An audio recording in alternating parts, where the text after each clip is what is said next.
Well, let's get more on this story now and speak to Mike Adams, who joins me in the studio, the former Grenada national team coach. You've met Chuck Blazer, Mike. Yeah, are you surprised by these sort of this latest news that he accepts that he did take bribes? No, because ultimately it's already come out that Chuck Blazer is in fact the prime witness in all of this. He's the person who the Americans have built their case around.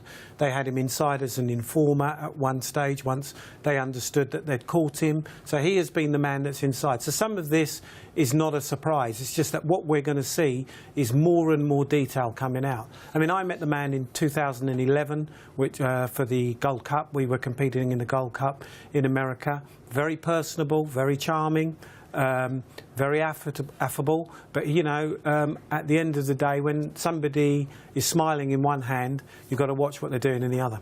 Yep, you also seem to have the kiss of death because you've also met Jack Warner on several occasions. You've worked with him. Yeah. He, of course, is the centre of these allegations to do with South Africa as well, and that $10 million alleged bribe. Well, they're a team because remember, Jack Warner was the president and Chuck Blazer was the General Secretary of CONCACAF. So actually that's your two top executives. So you can't imagine one not knowing what the other's doing. The South African side of things, though, have come out very vehemently today against those FBI allegations. Where do you think you stand on this? Do you think there's any chance that $10 million is anything other than a bribe? Well, I think that in FIFA they've got various ways of cloaking money. So it could be that South Africa did think this is what the money was going to. So they have handed the money over in a genuine way. However, how the money's been used after that and its intended use was never for the African diaspora, because if you're really looking at the diaspora in that part of the Caribbean, it's not in South Africa, it's West Africa. So that doesn't make any sense. We're probably going to see more revelations, aren't we, in the coming days? Obviously, having managed a Caribbean team, do you see why voters from the Caribbean traditionally voted for Sepp Blatter? Can you see the advantages and the benefits for them? Yeah, I mean, I think what we've got to put all of this into context.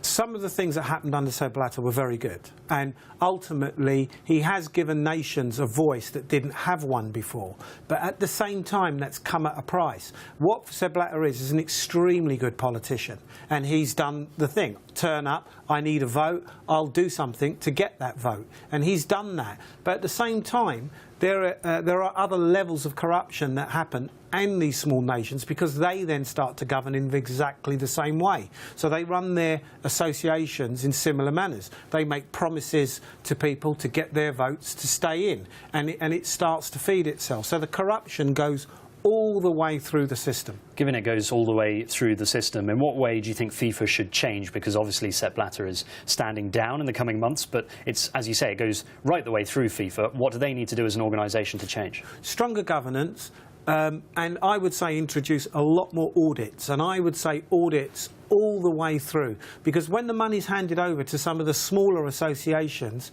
that's it, it's handed over. They don't actually know what happens beyond that. So I think that all the way along the line there needs to be audit trails, and if there are audit trails, I think that we can start to clear this up. And very quickly, who do you think should take Sepp Blatter's place? Because what FIFA really probably needs is someone who can unify all of those bodies together, all of those blocks, but there doesn't seem to be anyone who fits that bill. Well, I think that that's a very big question, because what I think is important here is that Africa and Asia will decide.